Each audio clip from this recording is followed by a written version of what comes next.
Olá, muito boa tarde. Segunda-feira, hein? Sem Censura de hoje, vamos falar de música, da campanha contra a tuberculose. Nos estúdios, nossos convidados são Carlos Alberto de Barros Franco, que é pneumologista, e ele vem nos falar sobre a tuberculose, que é uma doença que está atingindo hoje 70 mil pessoas por ano aqui no Brasil. Prazer em tê-lo aqui. É um prazer também, é muito bom. Nós estamos com Esdras Nogueira, que é saxofonista e que depois de fazer parte durante anos, 18 anos eu acho, da banda Móveis Coloniais, a Caju, ele está lançando o CD e o show na Barriguda, e a gente vai saber que nome é esse, né, Esdras? Prazer. Nós estamos com o Rafael Dias Belo, que é do Quarteto Atlântico, de música de câmara, e que vai apresentar o show Brasil em Cordas, no Espaço Cultural do BNDES, essa semana. Prazer em tê-lo aqui. Prazer é todo meu. Nós estamos com o produtor de web, Bruno Barros, que vai nos explicar como os nossos telespectadores devem participar do programa de hoje. Então, Bruno. E aí, Vera, boa tarde todo mundo. Boa tarde, senhor, senhora que está em casa. Chegou a hora, manda sua mensagem, hashtag sem censura, eu vou olhar aqui e vou passar para os convidados, tá bom? Maravilha. Vamos começar então com saúde, né, doutor Carlos Alberto? Eu ouvi dizer que lá nos anos 50, o negócio estava tão animador que eles achavam que a tuberculose ia desaparecer da face da Terra, assim como a varíola desapareceu em 2010. E aí, com o advento do HIV, da AIDS, o negócio voltou todo para trás. Como é que está a situação hoje em dia? Na verdade, a tuberculose nunca terminou, né? Especialmente no Brasil. A tuberculose é uma doença infecciosa que mais mata no mundo, né? E no Brasil isso é muito marcante. Nunca houve diminuição em tuberculose no Brasil, em muitos países. Você tem, para você ter uma ideia, no mundo tem 9 milhões por ano de pessoas com tuberculose, né? Morre por ano 2 milhões de pessoas no mundo. E se você pegar desses 9 milhões, são 20 países que centralizam a maior parte desses casos, 90% desses casos. Então, dos 9 milhões, 8 milhões estão em 20 países. Tá. Então, a China, a Índia, alguns países da África e o Brasil. Ou seja, países superpopulosos e com desigualdades sociais intensas. Exatamente. O Brasil está nesse grupo. Então, a tuberculose no Brasil é um problema, nunca deixou de ser, um problema importante. Essa ideia de que o HIV foi um fator que voltou a fazer com que a tuberculose crescesse foi um dos múltiplos fatores, mas ela nunca diminuiu, né? Então, a tuberculose, ela hoje no Brasil, ela tem, como você já citou, cerca de 80 mil casos por ano, né? E morrem por ano 4.500 pessoas de tuberculose no Brasil. Então, é uma doença da maior importância e preocupante mesmo. A Organização Mundial de Saúde, por exemplo, ela pretendia, como você falou, da varíola, né? Que a tuberculose terminasse em 2025. E está trabalhando nesse sentido. O programa de controle de tuberculose do Brasil é um programa muito bom, funciona bem adequadamente. E tem diminuído.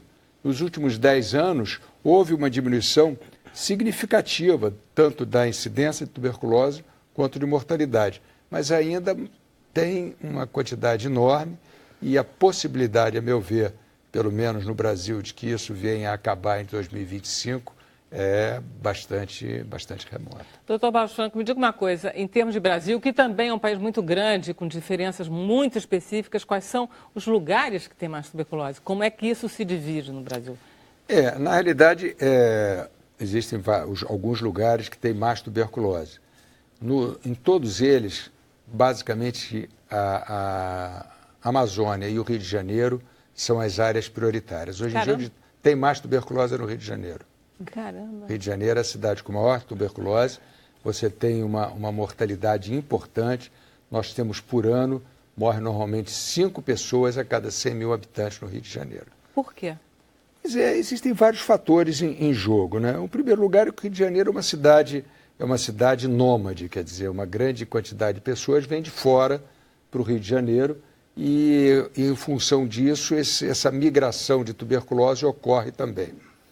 O segundo é que existem muitas localizações de moradia, quer dizer, tipo favelas e lugares, pessoas menos favorecidas, em que existem muita gente morando junto. Então você tem um indivíduo que chama-se caso índice com tuberculose, morando num único ambiente com mais 10 pessoas, o neto, o filho, a mãe. E isso daí é um fator de geração de doença enorme. Pois é, mas isso não é novo e nem é no único lugar do Brasil que acontece. Quer dizer, existem favelas no Brasil inteiro, existem situações similares ao Rio de Janeiro no Brasil inteiro. E, no entanto, o Rio de Janeiro tem essa... Por quê? Aqui o vírus, o bacilo, desculpe, é mais antigo, tá? Mais tempo? Não, o bacilo não é mais antigo. Se fosse mais antigo, nós íamos ter na Bahia, onde começou o Brasil, né? Mas não é por isso não, na realidade, essas condições. Existem outros fatores, que existem, por exemplo, fatores de droga, né? Usuário de droga, a incidência de crack, por exemplo, é um fator que fez disparar a tuberculose, né? Existem as pessoas, os moradores de rua, são pessoas em que basicamente têm tuberculose, né? Outros fatores que geram tuberculose são fatores comuns a vários estados, né? Por exemplo, em presídio.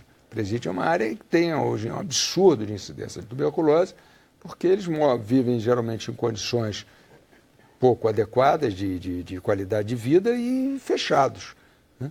Então, esses são os principais fatores que a gente identifica. É isso daí, né? São os presos, eu estava até anotando isso, população de rua e os contaminados com HIV. Essa é a população escolhida, é a população top. A tuberculose, eu digo sempre, a tuberculose é um ponto importante a gente chamar a atenção, que não é uma doença de rico nem doença de pobre. Isso se incide em todo mundo. A pessoa se achar que por um determinado fator, porque mora muito bem, porque só anda de carro, não vai ter tuberculose, não é verdade, né? Mesmo um consultório que atende pessoas de mais elitizadas, do ponto de vista socioeconômico, claro, eles atendem tuberculose. O senhor tem pacientes com tuberculose? Pelo menos 4 casos por mês. Né? Eu recebo 4 casos por mês, né? Então, isso não é importante lembrar, e nós vamos falar... Não é uma doença de gente pobre. Não é uma doença de gente pobre, é uma doença de todo mundo tem, né? Agora, existem populações que são mais afeitas a desenvolver a tuberculose pelos chamados fatores de risco, né? Tá. Então, nós já chamamos a atenção.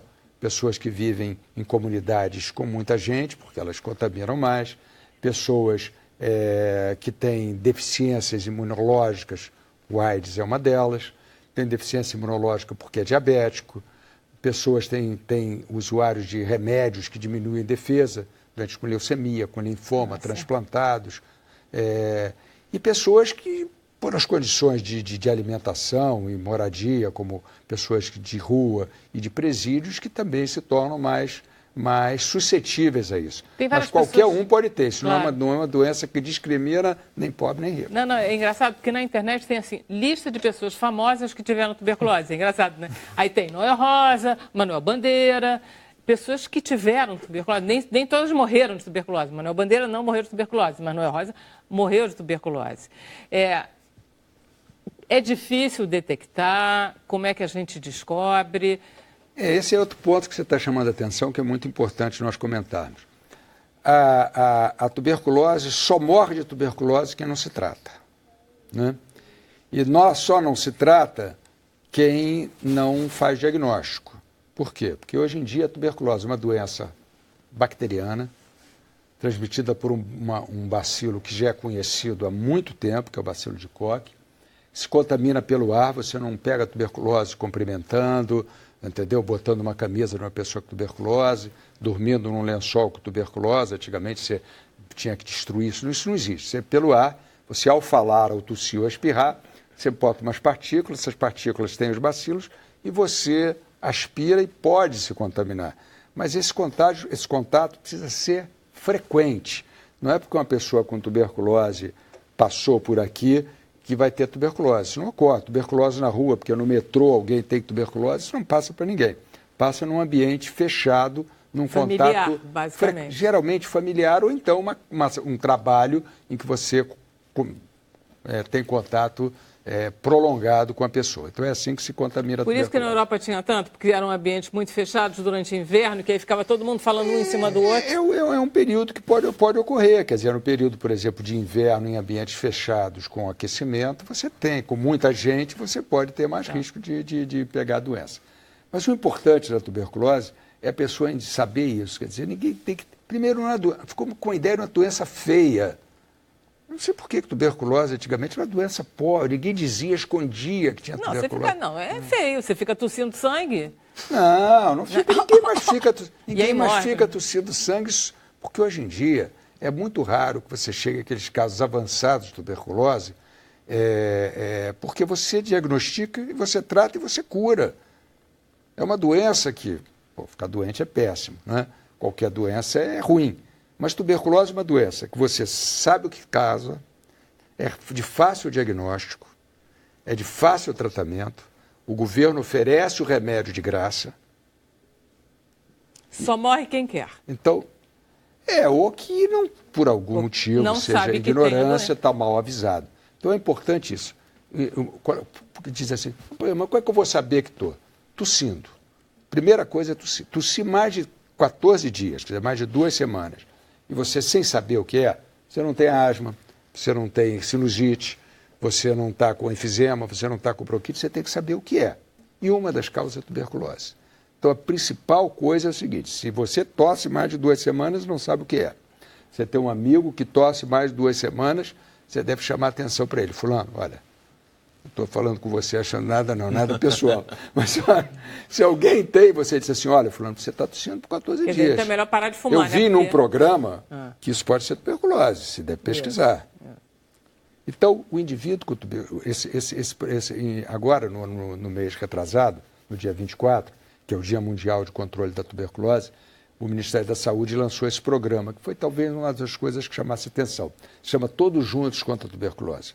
A tuberculose não é uma doença só de quem tem.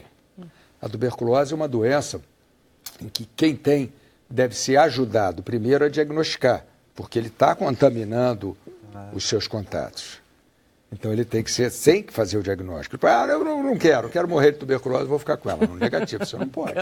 Não pode, porque você está contaminando muita gente. Você está contaminando seu neto, seu filho, você não deve fazer isso. Então, você deve ir num posto de saúde. Diagnóstico é fácil, você colhe geralmente uns 3 escarros e faz o diagnóstico. Hoje o governo, inclusive, distribui uma forma de exame de escarro, fazer o exame de escarro, que é um teste rápido por PCR, em que em 2 horas ele diz se o indivíduo tem o bacilo, ou seja, se tem tuberculose, e se o bacilo é sensível ao tratamento que ele vai fazer. Ótimo. Então ele soube que tem tuberculose, o governo dá o remédio. Remédios são 4 pílulazinhas. Por dia? Por dia, que você toma de manhã, geralmente em jejum. Então, você tomou, vai fazer a sua vida. Não tem efeitos colaterais? Não tem efeito colateral. Maiores. Agora, em paralelo à tosse, se a tuberculose vai crescendo, como você citou aí, coisas que a gente não vê mais, praticamente quando você vê tuberculose escarrando sangue, é uma forma avançada. Isso é a Dama das Camélias que você via no teatro, né? Isso. Mas não chega a isso. Hoje em dia, você vai lá, começa a tomar o remédio. Em 15 dias, você não contamina mais ninguém. Legal. Então, a pessoa te pergunta assim, mas posso ter contato? Depois de 15 dias, 0 de problema. Toma o remédio e que o posto ou fornece, ou para algumas pessoas, eles fazem um esquema que hoje em dia usa-se DOT, são iniciais em inglês, para quem tomar o remédio controlado. Então, você vai no posto, ele te dá, a enfermagem dá o remédio e ele vê você tomar. Isso especialmente pessoas alcoolistas, que é um dos fatores que facilita a tuberculose, pessoas de rua que às vezes pode perder o remédio. Então ele vai lá e toma o remédio. Por isso, porque ele tem que ficar bom, porque ele é o fator que está fazendo com que a tuberculose não seja controlada e disseminando a doença. Então essa é a primeira coisa importante, tomar o remédio. Segundo, tomar o remédio por 6 meses. Durante 2 meses iniciais é uma dose maior, depois diminui a dose. Mas toma durante 6 meses. E isso é um grande problema. O remédio é tão eficiente, que com 1 mês a pessoa fica se sentindo bem. Ela que tossia, ela que perdeu o apetite, estava com moleza, estava suando à noite, que é uma outra coisa suspeita de tuberculose, não sente mais nada, e ficou bom. Ele disse, olha, eu já estou bom. Quer dizer, está bem não significa está bom. Outras doenças são iguais, por exemplo, diabetes. Você acerta a dose de insulina, a pessoa toma, a glicose dele fica no nível normal. Parou a diabetes, a insulina, a glicose vai lá para cima. Pressão alta. Você tem pressão alta. Tomou o remédio, pressão 12/8. Ficou bom, parou o remédio, vai para 18. E a tuberculose é a mesma coisa. No Brasil, infelizmente, ainda existe um índice alto de pessoas que abandonam o tratamento. De cada 100 pessoas que começam o tratamento, 11 param no meio do tratamento. 2 meses param porque ficaram boas. Tá 10%. 11%. 11%. Isso é muito, né? Muito, muito.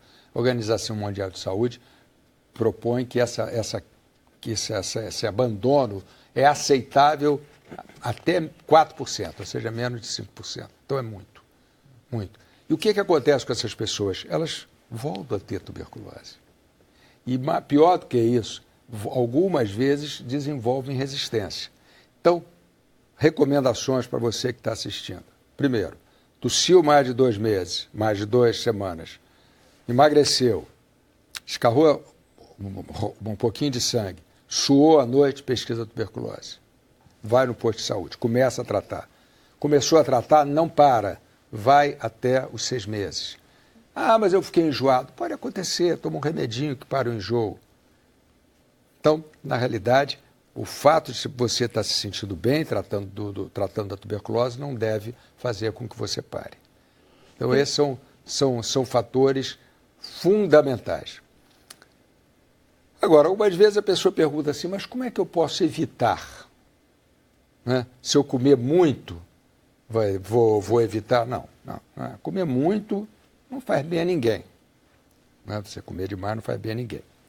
Então, algumas coisas são importantes. A primeira,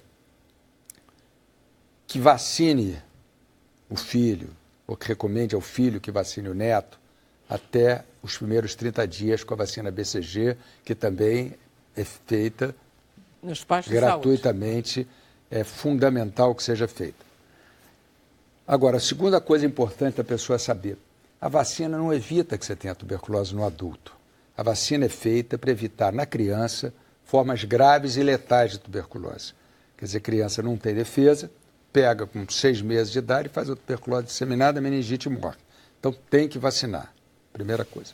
Segundo, se tiver manifestações que eu já citei, e não precisa ser nada especial, tosse durante mais de 2 semanas, pesquisa a tuberculose. Não tenha medo de ir no posto para fazer um diagnóstico de tuberculose, porque se fizer um diagnóstico de tuberculose, você sabe que é uma doença que você vai ficar boa, e tem muita doença. É engraçado, o senhor fala como... Eu vou ter que ir para o intervalo. O senhor fala como se as pessoas realmente tivessem vergonha, né? Quer dizer, as pessoas têm vergonha da tuberculose. A gente vai falar mais um pouquinho, a gente vai para o intervalo. Na volta nós temos mais um convidado aí. O Otávio Augusto está chegando, sem censura, volta já já.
boa tarde novamente. O Sem Censura de hoje está falando de música, de teatro, da campanha contra a tuberculose. E nós estamos agora com o nosso quarto convidado, que é o Otávio Augusto, que está em cartaz no Rio com a peça A Tropa. Nosso cast está completo. Tá. Deixa eu Boa perguntar, tarde então... a todos. Desculpe, eu demorei 5 minutos a mais para chegar. Disse que ela passou mal, ficou nervosa, uma coisa assim. Colega minha de teatro, então, de cinema, né? É assim. Tudo bem, querida? Prazer estar aqui contigo. Prazer é todo nosso. Aliás, mais do que prazer, é muita honra você estar aqui conosco. Imagina. Deixa eu passar a palavra para o Bruno. Bruno, nós temos comentário a respeito da tuberculose aqui do professor Barros Franco. Olha só, tem sim. O Gerson de Oliveira, ele pergunta: a tuberculose pode atacar crianças de até 3 anos? Sou pai de um guri pequeno e gostaria de saber como me precaver. Obrigado, ele é de São Leopoldo, no Rio Grande do Sul. Qual é o nome dele? Gerson de Oliveira. Gerson. Olha, Gerson, é o seguinte, pode atacar. Eu espero que você já tenha feito no teu filho a vacinação BCG, como eu comentei antes, é fundamental, né? E, na realidade, eu acho que as maneiras preventivas são dar uma vida normal ao filho, manter num ambiente bem arejado, né? E é claro que, como nós estamos dizendo, faz parte dessa campanha, que todos devem colaborar, nas pessoas que tenham tosse crônica ou que tenham qualquer dessas outras manifestações que eu citei anteriormente, você sugira que ela pesquise se tem tuberculose, porque pode ser o que a gente chama de caso índice, né? A Zélia, ela tem uma dúvida em relação a sintoma. Ela pergunta se a febre vespertina também é um aviso. Sim. Na realidade, a coisa mais precoce, mais cedo que surge é a tosse, né? Agora, fora disso, a pessoa perde o apetite, emagrece e pode ter febre. E essa febre normalmente ocorre, aliás, como qualquer febre, normalmente ocorre mais no final do dia, por isso se chama vespertina, porque ocorre à tarde. Mas às vezes a pessoa nem sente febre, o que sente é que deita e sua muito, o lençol fica molhado, a roupa fica molhada, então são manifestações de tuberculose, como é também de outra doença. O importante é pesquisar e saber o que é. Doutor Barros Franco, olha só, o senhor falou que as crianças são vacinadas com o mês de nascidas, mas isso não as protege de uma tuberculose na vida adulta. Eu fui vacinada com 20 anos. Isso me protege da tuberculose depois ou foi inútil terem me vacinado com 20 anos? Houve uma época em que se recomendava que vacinasse ao nascer e que vacinasse depois no adulto jovem, imaginando que por isso podia diminuir a incidência de tuberculose no adulto, o que não é verdade. Hoje em dia nem se vacina mais com BCG adulto. Quer dizer, foi inútil. Essa marca que eu tenho aqui no braço, foi zero. Porque, na realidade, essa marca deve ter aparecido quando você era criança, não deve ter sido depois de adulto. Não, aqui embaixo foi. Eu tinha 20 anos. Então é porque você teve uma reação. Sim, esse é um dos problemas. Que às vezes a pessoa já teve contato com o bacilo, portanto já tem anticorpos contra o bacilo. E quando você injeta uma vacina, que não deixa de ser um bacilo modificado, assim, né? enfraquecido, né? Que é o BCG, você tem uma reação local muito intensa. Então tem mais reação e não tem benefício. Hoje não se vacina mais adulto. Ok. A gente precisa conversar sobre outros assuntos. Quem fuma tem mais tendência a ter tuberculose? Já que eu sou uma antitabagista ferrenha, como todo mundo que fumou, eu sou uma antitabagista? O fator de fumo, ele não é um fator predominante na tuberculose, né? Então não é um fator principal. A não ser que você, junto com o fumo, tem o que às vezes acontece, queda de outros fatores. Você se alimenta pior, você come menos, né? E começa a produzir muito muco, produzindo muco facilita a permanência do bacilo, mas não é um dos fatores de risco para a tuberculose. Eu acho que o fumo é um fator de risco praticamente para todas as doenças, mas talvez a tuberculose seja uma que ele não é um fator de risco significativo. Então não se fala mais no assunto. Obrigado. Otávio, você fumou, Otávio? Eu?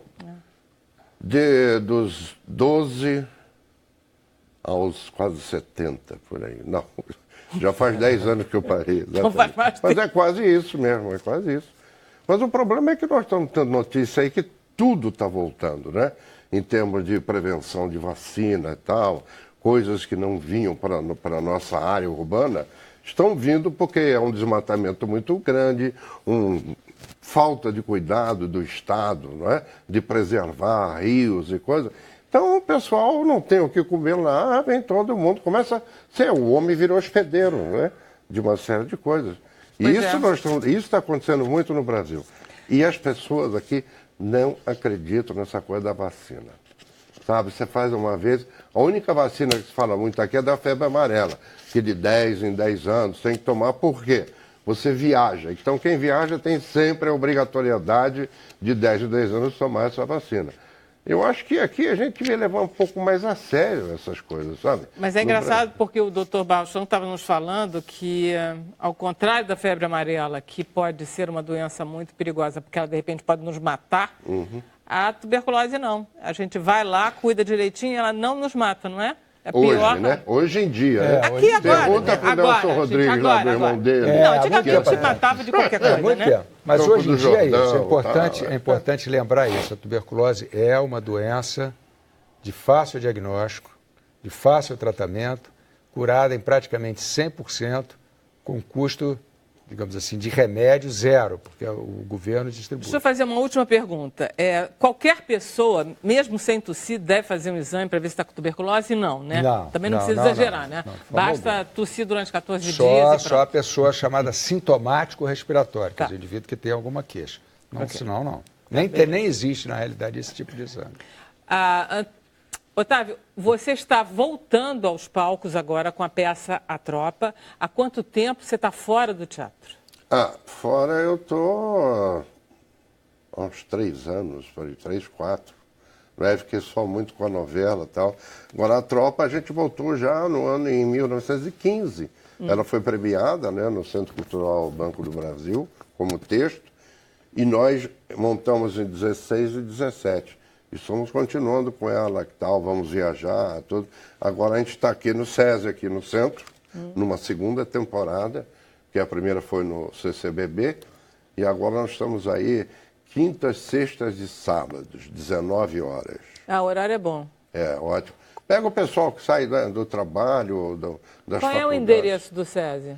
É ali como é que chama? Graça Aranha. Graça Aranha. Que delícia, o antigo teatro ginástico. Não, o ginástico é Continua sendo ginástica. Mais abaixo tem esse do SESI, da Firjan. É antes um pouquinho da Santa Luzia. Da Firjan, que é um teatro ótimo, sabia? Ótimo. Se todos fizessem isso, seria uma maravilha para a gente trabalhar. Agora, essa peça eu estava lendo, que é a história de você que está semi-morto em cima de uma cama de hospital e tem a visita dos 4 filhos homens. Isso. Mas não é um drama familiar. É um drama familiar. Porque ele passa a ser, né? Isso aí é uma visita ao pai, que está nas últimas e tal. Mas aí começam a vir as fugas, né? Das coisas que um fez para o outro, dos momentos difíceis de cada um, em termos de relacionamento, que o pai é um ex-militar, né? Da época da Redentora, né? A Revolução Redentora e tal. E há uma cobrança dos filhos, uma série de coisas assim, que os filhos mais jovens e tal. E essa visita também começa a se lavar muita roupa suja, porque tinha a mãe que era maravilhosa, aí dizia que é a culpa do pai, da mãe não ter sido feliz. Sabe, essas coisas todas que acontecem, geralmente numa festa de Natal, né? Que a gente tem aquelas discussões todas, né? E começam a vir as verdades e tal.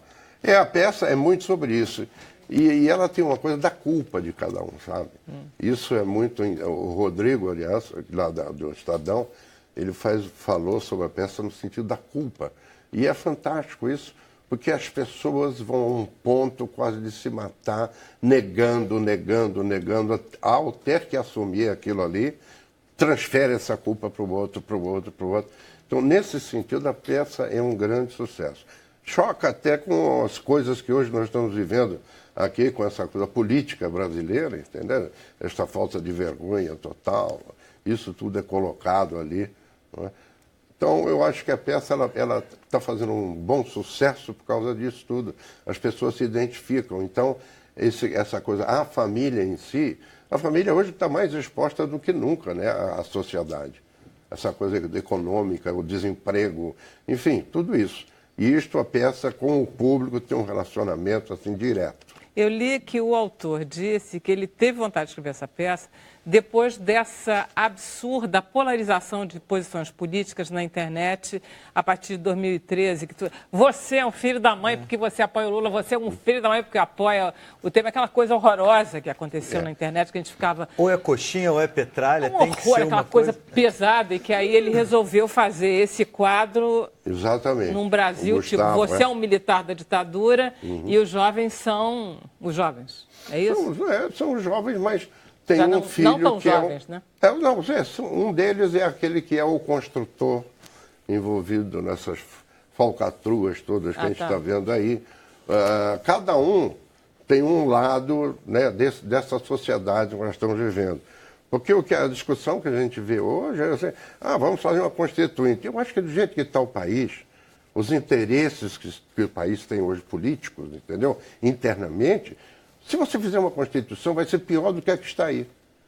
Porque ela virá para servir, né, para limpar a barra dos que estão sendo julgados. A ideia é sempre de fazer reformas, quando na verdade bastava se comportar bem, né? Você ter caráter, né, principalmente. Não precisa fazer reforma. Ter princípios e tal. Se respeitar as leis que não são respeitadas, a gente sabe muito bem disso, né? Você vê as pessoas aí, agora, cadê o dinheiro? Fulano está na Suíça, não sei o quê, está não sei onde, outro Paris, tal. E as pessoas morrem na entrada do hospital. Eu queria saber se esses políticos vão ser responsáveis por essas mortes também, né? Entendeu? Não, morreu por quê? Porque não tinha atendimento, não tinha médico, não tinha remédio, não tinha... Deveriam ser corresponsáveis por essas mortes, né? Porque a verdade é que a gente fica na discussão política do roubo, mas o que propicia isso socialmente é uma coisa terrível. E a gente teria que estar vinculando a cada minuto todo o mal que isso causou. Aqui e vai causar. Agora você vai ver. Como é que vai fazer a eleição agora? De onde vai vir o dinheiro? Isso já está mais interessante, né, Otávio? Porque justamente de onde vai vir o dinheiro vai ser bom, porque a gente vai ter que saber de onde está saindo esse dinheiro. Olha só, justamente eu estou achando bom falar sobre esses assuntos, porque você é uma pessoa que começou num teatro político. Porque eu, que não tenho os 85 anos que você está dizendo que você tem, porque você não tem. 73. Pois é, eu tenho 69, quer dizer, você é de 45, eu sou de 48. Então você... Não, você começou a dizer que estava velho. Eu disse para ele, ó. E o Barros Franco também está. Essa turma aí, ó. É tudo a turma. Estava todo mundo junto em 68, sabe como é que é? Você começou com Zé Celso, você fez Os Inimigos, eu vi Os Inimigos, aquele espetáculo magnífico do Zé Celso. E você, durante anos, foi presidente do Sindicato dos Artistas e Técnicos. Quer dizer, você tem uma história de militância política muito concreta, né? Objetiva, pelo menos. Não, que você posiciona. Você acha, por exemplo, em termos de Brasil, o Brasil melhorou? Não sei se você gostaria de falar sobre isso. Você não acha que o Brasil melhorou? Quer dizer, eu acho, por isso que eu estou perguntando. Olha, não acho. Não acha, não? Não. Porque eu saí da área sindical exatamente quando começaram a vir as centrais sindicais. Tá.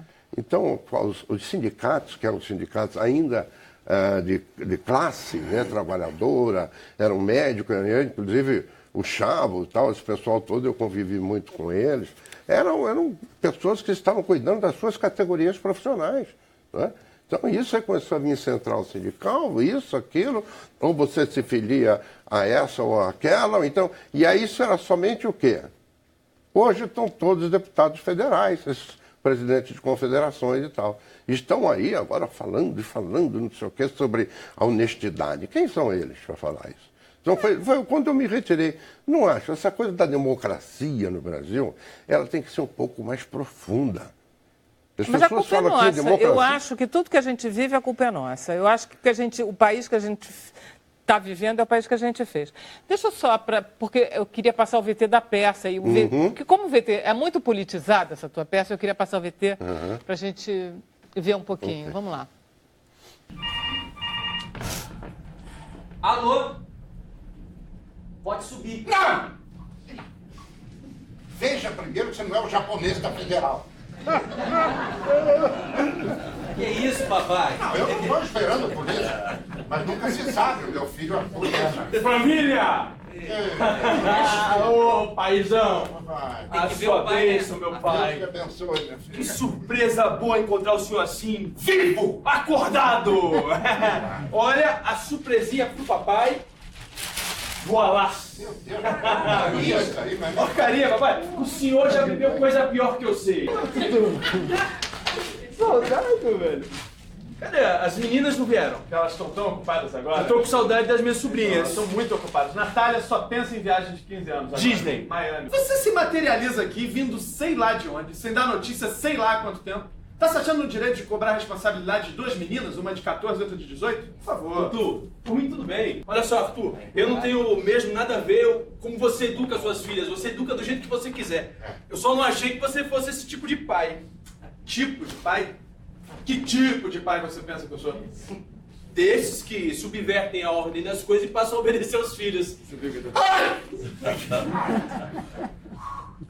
Machuquei você? Liguei pro jornal atrás dele, me disseram que ele não trabalhava mais lá.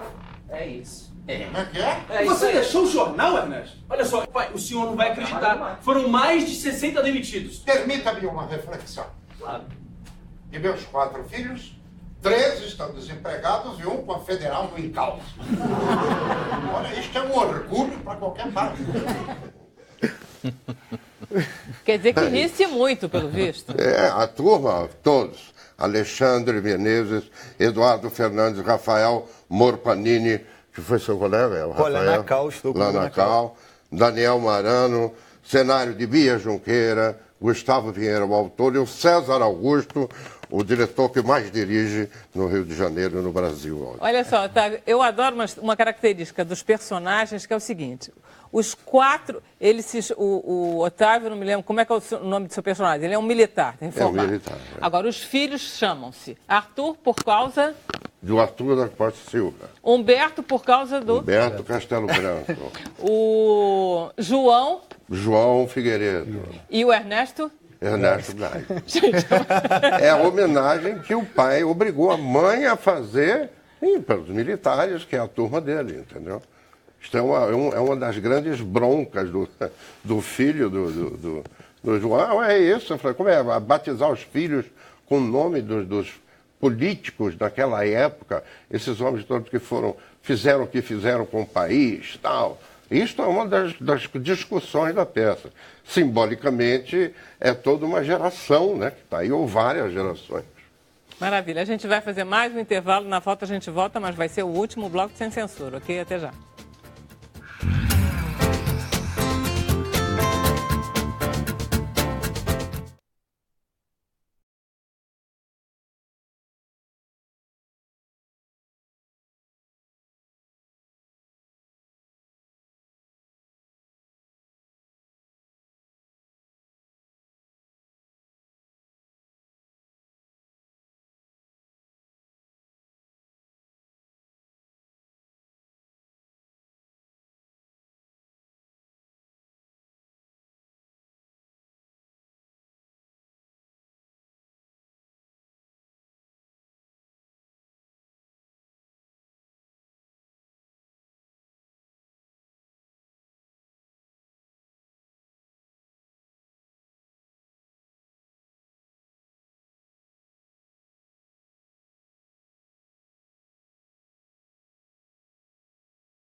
Voltamos com Sem Censura de hoje, que está falando da peça A Tropa, com Otávio Augusto, dos shows de Esdra Nogueira, do Quarteto Atlântico e de tuberculose. Então, agora vamos conversar um pouquinho com o Rafael, mas, Bruno, temos perguntas, comentários. Tem um comentário, tem um relato da Ruth Helena, ela disse que já teve tuberculose na barriga, tratou por 6 meses, direto. Graças a Deus ficou curada, tinha 16 anos e hoje está com 48. Ela disse que ela teve tuberculose durante a... Na barriga. Na barriga, não entendi. É durante a gestação? Durante a gestação. Não, mas se ela tinha 16 anos, não... Hoje em dia com 12 estão grávidas. Não mudou nada desse ponto de vista, Otávio Augusto, mas... Não sei. A Agra Mota quer saber o dia e horário da peça do Otávio para ela poder ir, que ela gostou muito e está querendo saber. Domingo, quintas e sextas às 7h30 e sábado às 7 horas da noite. Olha aí, respondido, Agra Teatro Mota. do SESI. Rafael Dias Belo é o representante aqui do Quarteto Atlântico. Isso. O Quarteto Atlântico é um quarteto de cordas. 2 violinos, viola e violoncelo. E vocês eram todos estudantes? Da Unirio. A gente se conheceu na Unirio. O quarteto já existia, era com piano, mas depois a garota que tocava piano, a Aninha, foi para a Alemanha. Aí precisava fazer um concerto, me chamaram, virou um quarteto de cordas. E aí tem 2 anos que a gente está tocando junto. Então é o Ivan Schenva no primeiro violino, eu faço o segundo violino, o João Sena toca viola e o Lauro toca violoncelo. Quando você chegou, o Dr. Barros Franco disse assim, não trouxe violino, não vai tocar? Por quê? Eu trouxe, mas aí o quarteto não pôde vir. Aí não faz sentido mostrar um sozinho, que seria o quarteto. Quando pegasse um quadro só com um personagem, deixa o resto em branco. Não, o Esdras tem mas a gente tem um vídeo, com uma opção de gente, ele vai tocar sozinho. A gente opinou, mas pediram um vídeo. A gente tem um videozinho do quarteto. Você quer que eu mostre então? Então tá, vamos mostrar o videozinho rapidinho e a gente conversa sobre a música deles. Vamos lá.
Tem uma coisa... Muito lindo. O que vocês estão tocando? Lindo. Merece palmas. Obrigado. O que vocês estão essa tocando? chama Burrico de Pau, é do Carlos Gomes. Que lindo! Faz parte de uma sonata para corda, esse é o 4º movimento. Esse é um dos números que vocês vão apresentar que a gente vai apresentar no BNDES na quarta-feira, dia 10 de maio, 19 horas, entrada franca. Depois de amanhã. O BNDES fica aqui no Rio de Janeiro, na Avenida Chile. Mas é só porque você tinha comentado, essa coisa do quarteto de cordas, o compositor escreve e cada voz tem uma importância e ela precisa da outra para se complementar, né? Existe um outro tipo de música que seria melodia acompanhada, mas assim, uma pessoa só e o resto acompanha. Claro que tem a coisa complexa do acompanhamento, mas às vezes um quarteto de cordas, uma pessoa só tocar sozinho é outra coisa completamente diferente. É uma coisa extraordinária, Rafael, porque quando Eu não sei se vocês músicos têm, mas nós que ouvimos música, quando você vê um quarteto, você tem uma sonoridade única de 4 pessoas que estão produzindo cada um pedacinho, mas é tudo tocado junto, isso que você está falando. E esse prazer que a gente tem, eu me pergunto se vocês têm. Sim. Com você esse consegue grupo ouvir? Sim, se você não tiver... É muito abstrato isso que eu vou falar. Se você não tiver no outro, você não consegue tocar junto. Tá. Né? Então você não está tocando sozinho ali, você precisa ser o outro tocando. Então o quarteto é uma pessoa só, digamos assim. Entendi. É uma então interpretação, né? Igual você tá no teatro, você fala, o outro joga, você não pode cada hora, não tem um só que brilha, né?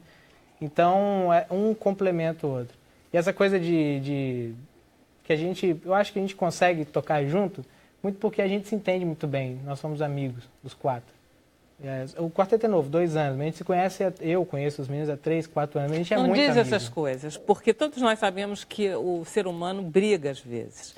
Então, se você disser que você nunca briga com seu quarteto, eu não vou acreditar. Não e aí, quando eu ouvi alguma coisa que eu disse assim, hoje eles estão desafinando porque eles brigaram, também não pode ser, não é assim. Você briga para melhorar, né? E o amor nasce da briga. Daí. Então, não, mas claro, são pessoas, cada um tem uma ideia, então a gente tem coisas conflituosas. Mas na hora de fazer a música, você precisa dar o braço a torcer, um deixa para um, ajuda o outro, isso acontece. Não, o músico, ele só se acompanha no olho, ele fica um olhando... E no ouvido. Pois não, o ouvido é o tudo, né? Mas ele fica só, tipo... E é difícil conseguir isso. E isso precisa de um tempo separado para ficar junto ali, tocando junto, né? Namorar bastante. Exatamente. Né? Para ir se conhecendo. Mas não é a única atividade que você, como segundo violino, tem. Exatamente. Que é mais que você faz como segundo violino. Você é primeiro violino em outro lugar. Não. Música você tem que fazer 30 mil coisas, né? Tá. Como um ator. Para sobreviver. Para sobreviver. Como e todo mundo está aqui na mesma situação. É verdade. Você falava de cada um. Eu toco em orquestra, sou contratado. Estava no Teatro Municipal, toco com a Petrobras. E, enfim... eventos, etc. O Ivan, que é o primeiro violino do Teatro Municipal, concursado. O João Sena é violista contratado. O Lauro é chefe de naipe dos violoncelos de Barra Mansa. Então a agenda é assim, né? Cada um tem as suas atividades. E a gente consegue, dentro desse miolo, a gente acha um horário para se juntar e tocar. Então é na garra. Tá. O repertório de quarta-feira é basicamente músicos brasileiros? Só música brasileira. Então é de diversos períodos. Carlos Gomes, a gente vai seguir nessa cronologia. Carlos Gomes, Vila Lobos com o quarteto número 1, ali virada do século, 1915, quer dizer.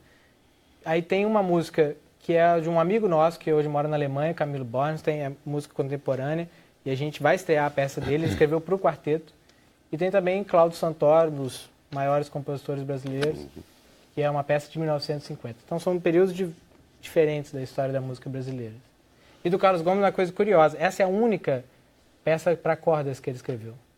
Ele era um grande compositor de óperas, ele foi reconhecido na Europa, ele escreveu diversas óperas, etc. Mas é a única e a última coisa que ele escreveu. Depois disso, faleceu. Então, infelizmente, é a única, mas quem foi lá ouvir, a gente ouviu um pouquinho, mas quem ouvir a outra, dessa mesma peça que a gente vai tocar, pode ver como é que ele era sagaz escrevendo. E, aliás, ainda tem um detalhe, o concerto é grátis. É extraordinário, muito bom isso. E uma última coisa, quem quiser ouvir eles na internet, tem eles tocando Pixinguinha, gente, é de enlouquecer. É muito bonito, a gente ficou com vontade de pedir para vocês para passar o vídeo do Pixinguinha, mas a gente tinha que mostrar o concerto. Tem Hermeto Pascoal. Tem coisas muito lindas. Tem gravado essas coisas? Assim, tem, no YouTube tem, na página do Quarteto Atlântico, tem na página do Facebook, tem alguns vídeos. Hoje em dia o YouTube está ótimo. Vamos lá, Esdras, vamos conversar um pouquinho, porque é o seguinte, eu não imaginava... Primeiro, que você fosse tão alto. Segundo, que esse seu instrumento fosse tão grande. Eu conhecia o saxofone do Pixinguinha, que é metade desse. Ele é menor que é um sax tenoro dele? É um sax tenor, é. Tá, o barítono é mais grave, então mais tem grave, que ser... ainda tem um menor que o tenor, que é o alto, e o menor que o alto, que é o soprano. Ah, tá, então aí vai diminuindo. Vai diminuindo. Aí tem a família, igual tem quarteto de cordas, a gente tem a mesma formação no quarteto de sax, assim. Inclusive, várias peças dessas também tocam no quarteto, assim, uma sonoridade bem parecida, assim, e tem muito quarteto. Foi Eu não estava na banda quando deram, mas foi um negócio aleatório. O nome foi por isso. Eu não estava na banda. Possivelmente, pode ser. Mas eu não estava na época. Mas assim, é um negócio que é engraçado o lance do nome, porque a gente ficou muito marcado. E as pessoas... Tem um festival lá em Brasília que é o Porão do Rock. A gente tocou no festival porque os caras escolheram era a fita demo na época que a gente tocou, abriu. A fita demo pelo título da banda. Então isso é uma coisa que começou... Aí no final também, agora, depois a gente começou, a gente mesmo se chamar só de móveis, tocar, porque começaram a botar MCA. Aí a gente falou, cara, sigla é um negócio muito esquisito, porque MCA pode ser Mulheres Cristãs em Ação, pode ser um bocado de coisa, né? E aí a gente falou, não, vamos tirar isso assim, vamos começar a usar o móveis. Aí começamos a usar móveis. E aí fiquei 18 anos na banda, de 2000 até agora, ano passado, quando a banda parou. Mas a banda parou, né? Não foi parou. Você que saiu da banda. E aí, não satisfeito com esse nome esdrúxulo, você inventou um outro nome esdrúxulo para o seu CD e para o seu show, que é Da Barriguda. Na Barriguda. Na Barriguda. Aí me perguntaram, mas por que Na Barriguda? Eu digo, precisamos que ele vai nos falar sobre isso. Na verdade, esse é o segundo disco, Na Barriguda. O primeiro chama Capivara, que é só com músicas do Hermeto. Ele lancei, ele tem uns 3 anos, mas... E tem uma música do Hermeto que chama Capivara. E esse é Na Barriguda porque em começo de 2015, esse disco é do ano passado, começo de 2016, desculpa. Eu fui, depois do carnaval, aquele negócio de toca baile, faz não sei quantos dias de carnaval, aquela ressaca monstra lá. Aí a minha família tem uma fazendinha no interior do Piauí que chama Barriguda. Aí eu fui pra lá meio que terminar esse disco, porque eu comecei a fazer as músicas, mas aí eu falei, cara, se eu não engatar agora, isso não vai sair nunca. Aí eu fui pra fazenda, passei 10 dias lá sem internet, sem telefone, só vendo as galinhas, os boi. E com saxofone? Você compõe com Aí eu componho com saxofone, fiquei lá me forçando a compor e acordava de manhã, 7 horas da manhã na fazenda, já tá todo mundo acordado, né? Aí eu ficava de 7 da manhã até 10 da noite tocando e saiu o disco, saiu as músicas. E foi bom, foi muito bom. Aí depois ele chegou, gravou rapidão. Esse seu disco é um primor, é uma beleza, é um disco maravilhoso. Não me espanta muito porque Brasília faz música muito bem. Né? Tem muita gente boa lá. Quer dizer, seus pais são do Piauí, mas você é de Brasília, né? Meu pai é do Piauí, minha mãe é do Maranhão e eu sou de Brasília. Eu sou a primeira geração de Brasília mesmo, assim, que a gente pode dizer que são as pessoas que nasceram em Brasília, porque o antes nasceu em outro lugar e foi, né? Que ano você nasceu? Eu sou de 79.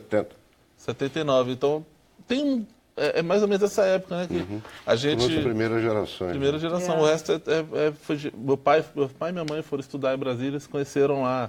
E tem uma tradição em Brasília muito, muito forte de choro, de samba, que foram os funcionários públicos do Rio, que foram para lá, transferidos na época da capital, né? E quando a gente começou a cidade. E aí... Até hoje essa tradição é muito forte. Mas tem mais do que choro, do que samba. Tem forró, tem o Nordeste inteiro, todo tem o Brasil jazz. todo tá lá. Muito extraordinário o trabalho dele. Você vai tocar agora, porque a gente vai acabar o programa e depois a gente vai continuar no Facebook. Depois ele vai explicar pra gente esse pendurucalho aí também, que é muito interessante. Genial. Isso aqui é pra segurar isso O que você vai tocar pra gente ouvir? Vou tocar a música que chama Na Barriguda. Que a gente vê logo. Acabou que a gente não falou por quê, né? Porque a árvore, a barriguda é a árvore. Não tem nada a ver com ninguém barrigudo, não. Nem com cerveja. Árvore que não. Eu não tenho nada a ver com essa história. É o título, né? É aquela árvore que tem ela é redondinha, assim. É um baobá, né? E é o nome da fazenda. Maravilha. Então tá. Então eu queria agradecer muito aos nossos convidados de hoje, você inclusive, Otávio, obrigado, Rafael, Carlos Alberto, vocês que nos acompanharam de casa. Depois começa o programa Cenário Econômico, tá? E se você estiver conosco na internet, fica mais um pouco, a gente fica uns 10 minutos. O Sem Censura vai terminar com o lindo show de Esdras. Vamos lá, Esdras Nogueira.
Nossa, mãe.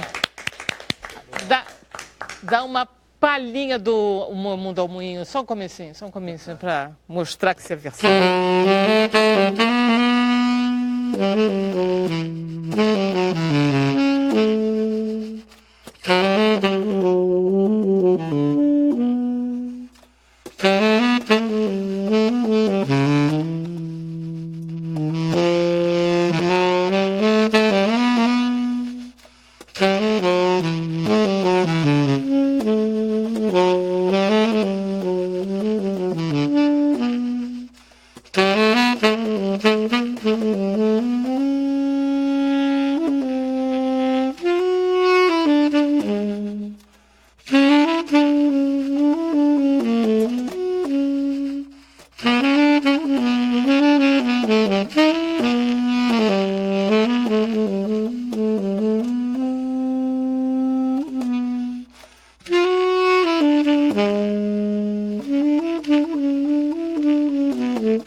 Nossa, muito lindo. Muito bonito. No disco você toca com o quê? Tem um baixo? Tem baixo, bateria, guitarra. Baixo, bateria, guitarra e percussão. Tá. E essas duas músicas estão no disco? Estão no disco. É muito bonito. Agora explica pra gente o que é esse negócio aí. Isso aqui é o saxofone é um troço pesado, né? Ele pesa quanto? Acho que tem uns 12 quilos. Quanto? Uns 12 quilos. 12 quilos? Uns 10 quilos tem. É porque eu meço pelo meu cachorro. Ele tem 12, ele tem 8 quilos no máximo isso aqui. Sério? Ah, com certeza. Então tem uns 8. Alguém tem noção de peso? Não. Não é mais que 8 quilos, isso de jeito nenhum. Tivesse cachorro dele que eu não tenho nenhuma também. Não. Eu tô preso. Gente, é criança, né, gente? Criança. A mulher conhece criança. A mulher, olha o jeito que ela pegou. Já pegou assim. Um bebê, Um bebê é complicado, né? Porque Mas deve ser aí, difícil. mas aí ele fica no pescoço e pesa, né? E pesa, você fica estudando e tal. Aí isso aqui divide o peso no meio. Ele divide os pesos do instrumento, assim, não fica só no pescoço, ele vai pra cá também e, consequentemente, faz menos peso no Garanto que foi ou um americano ou um alemão que inventou. Isso é bem recente, isso aqui. É feio pra caramba, mas... Não, até parece um estetoscópio. Mas não tem muita elegância, porque o outro tem uns cordinhos de couro que você pendura e tal, mas isso aqui faz bem pra saúde, assim. Pra minha mão, eu já tenho uma tendinite que... Por causa do instrumento, é? Eu não sei se é por causa do instrumento, mas... Ou se é por causa da internet? Eu não sei se é o jeito de dormir, se eu durmo assim, mas isso aqui ajuda... É porque você está muito novo para ter tendinite, né? É. Esse negócio não é muito... Mas o instrumento é um negócio que dá muita repetição, né? Então dá umas crises, às vezes, de tendinite, de coisa. É esquisito ver um músico popular. Vocês se estranham, assim, um pouco? Não, eu adoro. Eu comecei com música popular, né? É? Eu comecei tocando violão autodidata e tocando percussão brasileira, bateria. E eu amo a música brasileira e, quer dizer, pra mim não é nada esquisito, pra mim é... Porque violino é tão... né? Tem pouco violino popular. Na verdade, né? as culturas são realmente diferentes. A cultura violina é a cultura europeia, de música de concerto, etc. O sax é um instrumento mais novo e ele nasceu e criou a música popular. A gente tem grandes violinistas, né? Aqui no Brasil mesmo tem, que não é nem brasileiro, mas que é mais brasileiro que francês hoje, que é o Nicolas Krasik. O Krasik esteve aqui, o Krasik de Ramos. É incrível, ele toca violino, ele é super brasileiro, né? Ele é francês, mas assim, tá no Brasil há tanto tempo que eu acho que ele tá mandando melhor o português, ele já fala com sotaque. Ele é assim. bom de piada, hein? Ele é bom de piada. Muita piada aqui. A gente riu muito com ele. Mas uma coisa, eu estava vendo, tem um número na faixa 3 que é a Quase Balada. Quase Balada. Tem uma sirene? Tem um som de... Tem? Porque assim, quando a gente fez o disco... Tem, né? Tem uma sirenezinha assim que a gente pôs, mas é um efeito que o cara que mixou chama Gustavo Dreyer, ele é um nerd dos botõezinhos, ele não gosta nada digital, então na casa dele ele tem uma parede de botão, de fazer eletrônico, aí ele mexe lá, fica... Aí ele botou isso que vai crescendo, vai puxando a música, né? Eu estava ouvindo em casa, aí de repente... Que vai crescendo, gente, né? tem Vai um carro né? lá longe, eu estou ouvindo muito bem. Um carro lá longe, vi uma sirene vindo. Eu digo, não, está saindo da caixa de som. Aí eu fui... Pôs uma sirenezinha. Olha aí, essa aqui o Edras vai gostar desse comentário. O Bruno Varjão, ele fala que é grande fã do seu trabalho e diz que o seu trabalho tem evoluído muito nos últimos anos. Ele gostaria de saber como que você se sente sendo um expoente da música brasileira, de Brasília, no cenário internacional. É o Bruno Varjão. Como é que é? Como você se sente sendo expoente da música brasileira? O Varjão é amigo nosso lá de Brasília. Conhecido. Esse grande amigo, na verdade. Assim, é muito... Então, o que ele está dizendo é que você é um expoente da música brasileira lá fora. Mas eu gosto muito de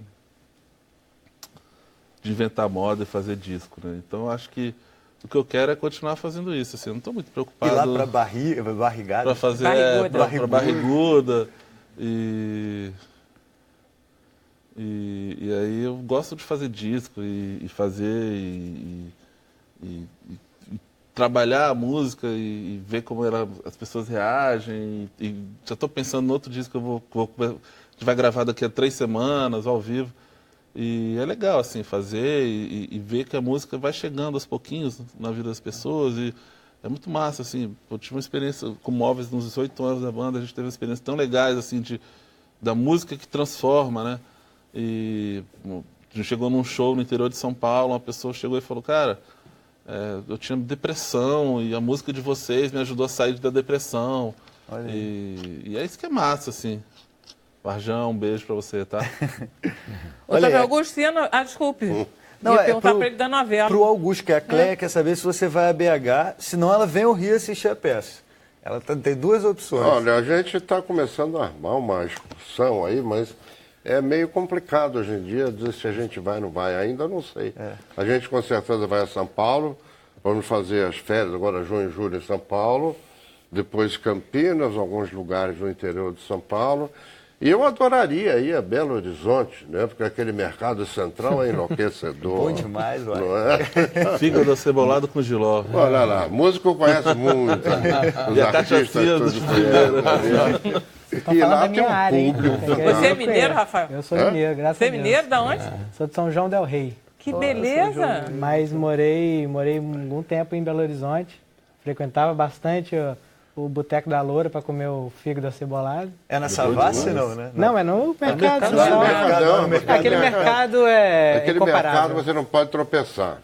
Senão você não para. Você vai segurando no balcão, né, para ir se apoiando e tal, aí não sai mais de lá de dentro. Ele perde o caminho da rua e não... Agora, é um público fascinante lá, né, em Belo Horizonte.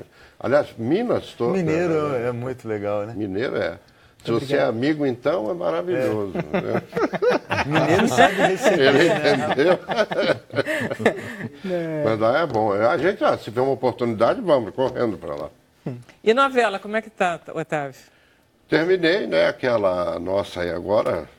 Não está no ar agora? Não. A Lei do Amor, não sei o quê? A Lei do Amor, não, a Lei do Amor terminou e entrou agora há 2 meses, um mês por aí, a outra nova. Força do Querer. Força do Querer. Essa você não tá? Não.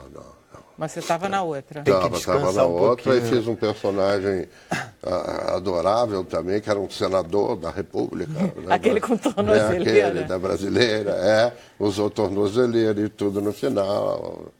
Mas era um personagem que tinha uma empatia muito grande com o público, que fez com a Grazi. A gente fazia meio um par ali, era amante do senador. E é uma colega, assim, adorável, Grazi. Foi uma grande surpresa, que eu nunca tinha trabalhado com ela. E foi, assim, encantador. Tá? Foi muito bom, muito bom. E ela trabalha, sabe? É uma atriz que trabalha. Não é aquela que fica só assim, não. Ela é maravilhosa. E tudo que você sugere, ela volta, vem junto, tal. Muito bom, muito bom. Agora, eu não sei, porque eu sou sempre o último a saber. Lá eu sou sempre marido, né, enganado lá na Globo. Você nunca sei que novela eu vou fazer. Você grava amanhã, tal, não sei o quê. É sempre assim, muito em cima do laço. Né? Comigo, pelo menos, tem sido muito assim. Sim, mas é aquele negócio, aquela pessoa indispensável que dá conta do recado. Vai fazer o quê? Não teatro. Vou fazer teatro, fazer tudo. Não, mas é bom, é bom. Eu não gosto de coisa muito preparada. Porque você fica inventando, né? Você fica inventando moda. Esse negócio que eu estava contando do Tieta é um desses. Mas aí eu estava vendo que ele ficava falando latim, né? Outra que eu estava vendo que é muito engraçado, que você inventou um vampiro com dente só, mas não é porque é tudo elaborado. Olha aí, Gerson de Oliveira comenta isso. Ele fala, eu de novo, sou fã do Otávio Augusto. E aí, bicho? Era um personagem. Não, ele tinha... Porque é um vampiro brasileiro, então é deficiente. Entendeu? Não é deficiente. Não era porque era uma prótese, e aí a prótese não cresce, era muito bom no negócio elaborado. É um pivô que caiu, ele perdeu, não sei o quê. São essas bobagens que ele pega o lado brasileiro, né? Esse lado meio pobre do brasileiro e tal. E isso funcionou brilhantemente, como também essa coisa de senador, essa coisa toda aí, a gente... Olha, eu parto de um princípio, qualquer personagem meu, que eu faça, é o principal. Então aí eu entro de cabeça em tudo, com erros, acertos, tudo. E eu tenho tido muita sorte também que os autores são muito generosos, pelo menos com todos com os quais eu trabalhei, então dão linha, sabe, pra gente. A pipa sai voando, entendeu? É porque você é muito bom ator e a gente tem muita confiança. Uma vez eu disse assim, existe um tipo de ator que entra em cena, você fica tranquilo. Você diz, vai ser bom. Entendeu? A Fernanda, você não precisa ficar preocupado com o desempenho dela, vai ser bom. Você é um tipo de ator que você descansa. Você entra, vai ser bom, vai ser engraçado, vai ser sério, vai ser grave, vai ser. Pessoas, e ela, né? Ela é ótima, a gente já trabalhou juntos em muitas peças. Você deve ter visto, né, algumas, eu e Fernanda e tal. É uma delícia ela em cena. Você trabalha igual, sabe como é? Não tem disputas e coisas, só pelo melhor. Então... Eu acho que eu estou com uma mesa aqui de 4 profissionais, assim, desse mesmo nível, assim. Isso é muito agradável de saber, de conhecer pessoas assim. Porque eu acho que a arte, ela tem que função? Né? Eu gostaria, por exemplo, como artista, outro dia eu vejo muito os clássicos na TV, essa coisa toda. Porra, a maior inveja que eu tenho, entendeu? É do Dudamel. É um louco regendo, né? É um louco. Aí outro dia eu já fiquei bravo com ele, porque ele é venezuelano, não sei o quê, defendia o Chaves. Falei, que isso, não sei o quê, já fiquei... Agora já disse que não gosta mais do Chaves, já voltamos às boas, entendeu? Mas eu assisto, eu gostaria muito de ser um regente. Mas tem dessa coisa também, né, que às vezes a pessoa, o que ela é no dia a dia, você tem que deixar um pouco de lado. A arte que ela faz é algo sublime. Mas não tem tanta gente odiosa que faz coisa maravilhosa. Não tem como a gente se identificar com quem a gente admira e desejar que eles sejam absolutamente do jeito que a gente imagina que eles sejam. O cara é um ser humano. Não, é impossível. Às vezes é melhor não conhecer, né? É verdade. Às vezes é melhor não conhecer. Porque você se decepciona, né? Porque a gente fica inventando personagens. Mas eu tive meu primeiro disco, das músicas do Hermeto, eu tive uma experiência que foi ótima, assim, de fazer. Você tem um pouco o clima do Hermeto, não tem? Eu gosto muito dele. E aí eu fui fazer as músicas tal, e liguei, falei, e aí, pode gravar? Ele, pode gravar tudo que você quiser. Grava tudo. Aí depois eu gravei e falei, e aí, como é que é? Liberação, direito... Não, pode prensar, não precisa pagar nada, não. Sério? E ele fez um negócio, ele liberou e escreveu à mão, assim. Qualquer pessoa do mundo inteiro pode... qualquer pessoa do planeta Terra pode gravar qualquer música minha que está liberado. Que bacana. Ou seja, o cara na Lua não pode. E aí depois teve uma entrevista. A Lua não é um planeta. Então tá certo. Exatamente. Verdade.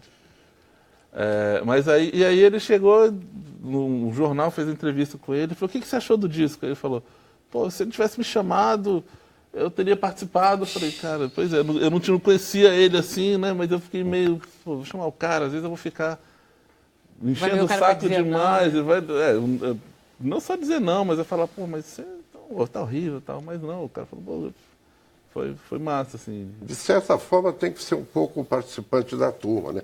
A gente tinha uma turma ali o Moacir Luz e tal, entendeu? Que era ali na Tijuca, que a gente era o bar da Dona Maria. Então, a gente, toda sexta-feira, tinha feira ali. E a gente sentava, o Aldir Blanco morava ali, o Moacir Luz, tal. Aí começava a chegar todo mundo, Antônio Pedro, e aquilo virava uma festa. E ali era um compromisso de todo mundo, toda sexta-feira, né? Isso vai se formando, aí veio o samba da segunda-feira, né? Exato, samba do trabalhador, vai de esperança, o último que fecha. Segunda-feira, trabalhador, né? E a gente convive o tempo todo. Hoje em dia é mais difícil. O Zé Nogueira, quando eu falei que eu cheguei aqui para você, conheço o Zé Nogueira há 1000 anos, né? A gente não se vê mais, a gente já tocou junto em teatro. Eu toquei, não, ele tocava, eu cantava, era musical.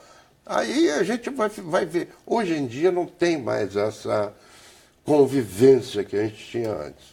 Né? Eu me sentia assim, sabe, aquele grupo que fazia a Rota da Seda. Sabe, só que no Brasil é a Rota da Cachaça. Né? Aquela coisa, todo mundo se junta e chega a um ponto que... Sabe como começa, mas nunca sabe onde vai terminar. Exatamente. Bom, o nosso programa, por exemplo, terminou. A gente já acabou, a gente só volta amanhã, mesmo para o pessoal que está no Facebook. Até amanhã, às 5 horas da tarde. Olá.